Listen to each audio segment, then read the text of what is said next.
شاہ اسماعیل شہید کی کتاب ہے ابقات، عین بے کاف الف تے، ابقات۔ ابقات میں اس پورے سٹرکچر کا کرٹیکل انالیسس لکھا ہے انہوں نے۔ تصوف کا جو سب سے بڑا کلیم ہے، جو شاہ ولی اللہ نے بھی کلیم برقرار رکھا ہے، فرام ابن عربی ڈاؤن ٹو شاہ ولی اللہ، جو کلیم برقرار ہے وہ یہ ہے کہ قرآن دو صورتوں میں نازل ہوا ہے، دو اشکال میں نازل ہوا ہے، دو پکچرز میں نازل ہوا ہے۔ ایک پکچر ہے عوام کی اور ایک پکچر ہے خواص کی۔ آپ پوائنٹ سمجھ رہے ہیں؟ اب جی شاہ ولی اللہ ایک ایسے جید عالم ہیں کہ مولانا اشرف علی تھانوی صاحب، احمد رضا بریلوی صاحب، یہ دونوں ان کو استاد مانتے ہیں، یعنی استاد لیول کا درجہ دیتے ہیں، عالم لیول کا درجہ دیتے ہیں۔ قرآن کے ماننے والے یہ کہتے ہیں کہ انسانوں کا دنیا میں جو مقصد ہے وہ سسٹم اسٹیبلش کرنا ہے اللہ تعالیٰ کا، اقامت دین ہے۔ جی جی۔ اور صوفیزم میں پڑھنے کے بعد ایسے لگتا ہے کہ جیسے کہ اللہ تعالیٰ کچھ انسانوں کی ڈیوٹیز لگا دیتے ہیں، تو یہ ڈیوٹیز سسٹم اسٹیبلش کرنے کے لیے ہی ہوتی ہیں یا کچھ اور ڈیوٹیز ہوتی ہیں؟ دونوں۔ السلام علیکم سر۔ وعلیکم السلام، کیسے ہیں؟ کہاں غائب ہیں؟ کم سنائی دے رہے ہیں آپ۔ سر ادھر ہی ہے بس۔ اچھا سر، کچھ کنفیوژن تھی اس لیکچر کے بعد، میں جلدی سے کویشچنس پوچھوں گا، آپ شارٹ کر کے ان کا آنسرس کر دیجیے گا۔ ایک تو سر صوفیزم اور اسپرچولیزم کے بارے میں پڑھنے کو بہت کم ملتا ہے، یعنی کہ تو ہمیں اس کی وہ کلیئرنس بھی نہیں ہے کہ یہ کیا چیز ہے، ابھی پہلی دفعہ یہ چیزیں پڑھی ہیں، تو اس کا کچھ آپ بتا دیں گے کہاں سے اس کو پڑھا جا سکتا ہے، سمجھا جا سکتا ہے، تاکہ ہم اس سب سے پہلے جو آپ نے کتاب پڑھنی ہے نا، وہ پڑھنی ہے شیخ ابن عربی کی، محی الدین عربی۔ وہ آپ یہ پڑھیں فتوحات مکیہ، ان کی 5-6 کتابیں ہیں ٹوٹل، وہ ساری لے لیں۔ کسی بھی بک سٹور پہ جا کے کہیں مجھے ابن عربی کی کتب دے دیں، اس میں ان کی تفسیر بھی ہے قرآن پاک کی، وہ ہم نے آگے چل کے پڑھنی بھی ہے۔ ہماری جو پیرالل 5 تفاسیر ہیں ان میں ایک شیخ ابن عربی کی تفسیر بھی ہے، ابن کثیر کی ہے اور ابن عربی کی۔ یہ 2 تفسیریں جو ہیں مینڈیٹری ہیں ہمارے اس 2 سال کے ڈپلوما میں۔ یہ انگلش اردو میں اویلیبل ہے؟ جی جی بالکل، دونوں میں اویلیبل ہے۔ اردو میں تو بہت آرام سے اویلیبل ہے، انگلش میں مجھے پتہ نہیں ہے، لیکن میں نے انٹرنیٹ پہ اس کی پی ڈی ایف دیکھی تھی تو مجھے I do not relate with P D F تو میں نے وہ ڈاؤن لوڈ نہیں کی، لیکن اس کی ٹرانسلیشن اویلیبل ہے۔ اردو والی 4-5 یا میکسیمم 6 کتابیں ہیں ان کی، جو آپ نے سب کی سب اپنے بک سٹور والے سے کہنا ہے مجھے دے دو، اور وہاں سے شروع کرنا ہے آپ نے، کیونکہ وہ اس سارے سٹرکچر کے سب سے ٹاپ کے مانے ہوئے ان کے بھی ایک استاد تھے، لیکن ادھر سے سلسلہ یہ شروع ہوتا ہے تصوف کا، جس میں یہ وحدت الوجود کا کانسیپٹ بائی ٹرم یوز نہیں ہوا۔ وہ ابن تیمیہ نے جب ان کی تکفیر کی تھی، ان کی گفتگو کو شرک کہا تھا، تو ابن تیمیہ نے وحدت الوجود ٹرم شیخ ابن عربی سے ایسوسیٹ کی تھی، کیونکہ انہوں نے وجود کا ذکر کیا۔ تو وہ آپ نے شیخ ابن عربی سے شروع کرنا ہے، اور اینڈ میں پھر آپ آہستہ آہستہ آگے چل کے میں آپ کو بکس بتاؤں گا۔ اور شاہ ولی اللہ محدث دہلوی، ان کے پوتے تھے شاہ اسماعیل شہید ہوئے تھے، وہ جنگ میں، جہاد میں شہید ہوئے تھے باقاعدہ، اس لیے ان کو شاہ اسماعیل شہید کہتے۔ شاہ اسماعیل شہید کی کتاب ہے ابقات، عین بے کاف الف تے، ابقات۔ ابقات میں اس پورے سٹرکچر کا کرٹیکل انالیسس لکھا ہے انہوں نے۔ بڑے خوبصورت کتاب ہے، پڑھنے سے تعلق رکھتی ہے، لیکن ان سب کتابوں کو آپ نے نا بڑے نیوٹرل ہو کے پڑھنا ہے، اس میں انڈلج نہیں ہو جانا، ورنہ آپ افینڈ بھی ہو سکتے ہیں۔ ایسی کتابیں ہیں یہ، آپ سمجھ رہے ہیں؟ کیونکہ تصوف کا جو سب سے بڑا کلیم ہے، جو شاہ ولی اللہ نے بھی کلیم برقرار رکھا ہے، فرام ابن عربی ڈاؤن ٹو شاہ ولی اللہ، جو کلیم برقرار ہے وہ یہ ہے کہ قرآن 2 صورتوں میں نازل ہوا ہے، 2 اشکال میں نازل ہوا ہے، 2 پکچرز میں نازل ہوا ہے۔ ایک پکچر ہے عوام کی اور ایک پکچر ہے خواص کی۔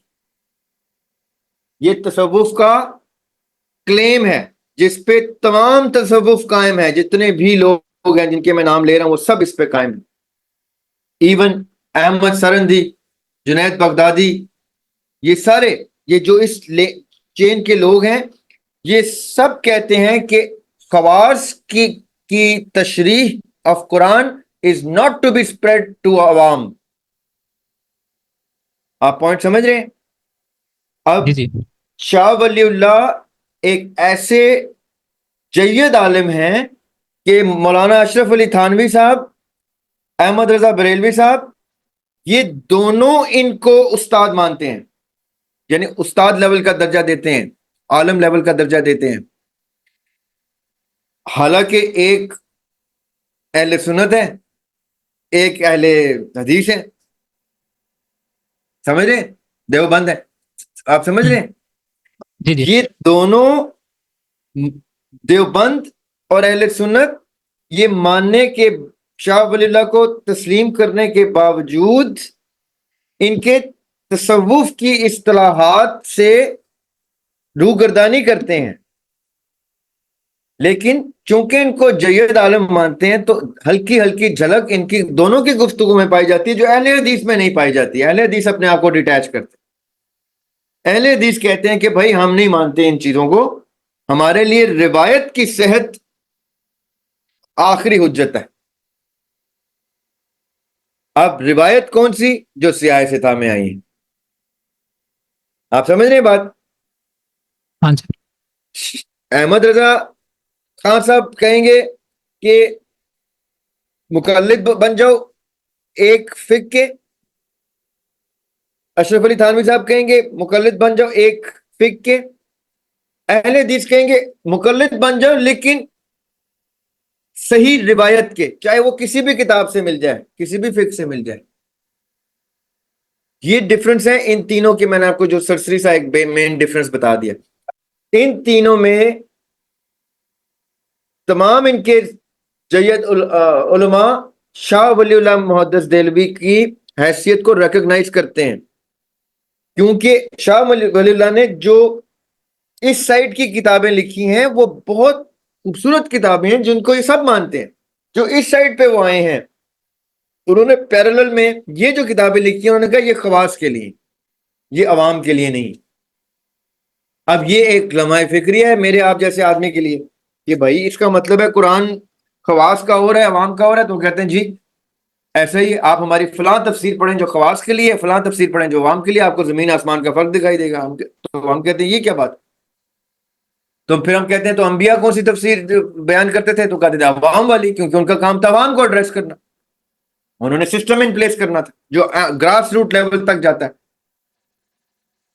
تو یہ جو اسٹیٹ آف کنفیوژن جنریٹ ہوتی ہے یہ ایک محقق کے لیے فوڈ فار تھاٹ دیتی ہے کہ اچھا اب تو مجھے پھر ان کی ساری کتابیں پڑھنی پڑیں گی.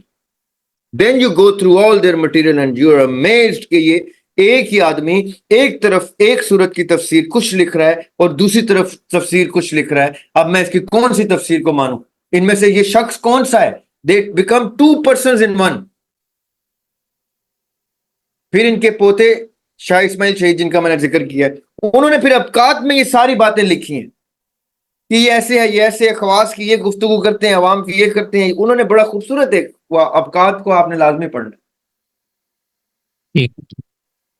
اچھا سر دوسرا کوشچن یہ ہے کہ اب ابھی تک جو انڈرسٹینڈنگ تھی کہ انسانوں کا پرپس یہ ہے کہ ہم نے یہاں پہ سسٹم ایک اسٹیبلش کرنا ہے دنیا میں، لیکن صوفیزم کو پڑھ کے ایسا لگتا ہے کہ جیسے قرآن کا مقصد ٹھیک انسانوں کا نہیں. ٹھیک ٹھیک بائبل کے انسان کچھ اور کہہ رہے ہیں، گیتا کے انسان کچھ اور کہہ رہے ہیں، قرآن کو ماننے والے یہ کہتے ہیں. ہاں جی، قرآن کو ماننے والے یہ کہتے ہیں کہ انسانوں کا دنیا میں جو مقصد ہے وہ سسٹم اسٹیبلش کرنا ہے اللہ تعالیٰ کا. اقامت دین ہے. جی جی. اور صوفیزم میں پڑھنے کے بعد ایسا لگتا ہے کہ جیسے کہ اللہ تعالیٰ کچھ انسانوں کی ڈیوٹیز لگا دیتے ہیں، تو یہ ڈیوٹیز سسٹم اسٹیبلش کرنے کے لیے ہی ہوتی ہیں یا کچھ اور ڈیوٹیز ہوتی ہیں؟ دونوں ہوتی ہیں.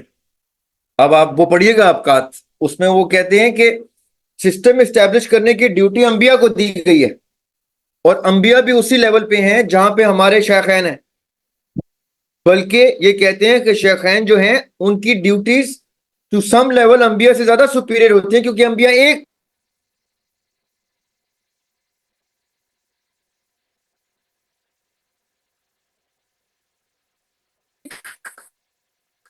امت کے لیے خفیہ گفتگو کرتے ہو.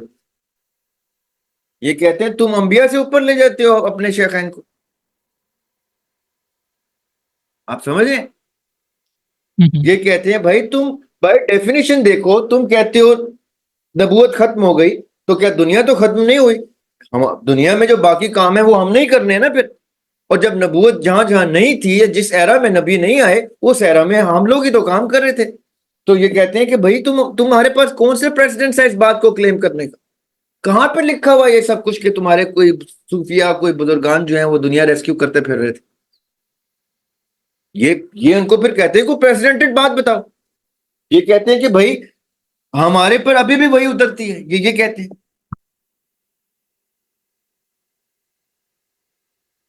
تو یہ بڑا انٹرسٹنگ پوائنٹ ہے پڑھنے کا ایز اے محقق. آپ کہتے ہیں بھائی ان کو پڑھو، یہ کیا کہہ رہے ہیں، کیا گفتگو کر رہے ہیں. ٹھیک سر. ان کو آپ آؤٹ رائٹلی ریجیکٹ نہیں کر سکتے. You have to read them to reject them.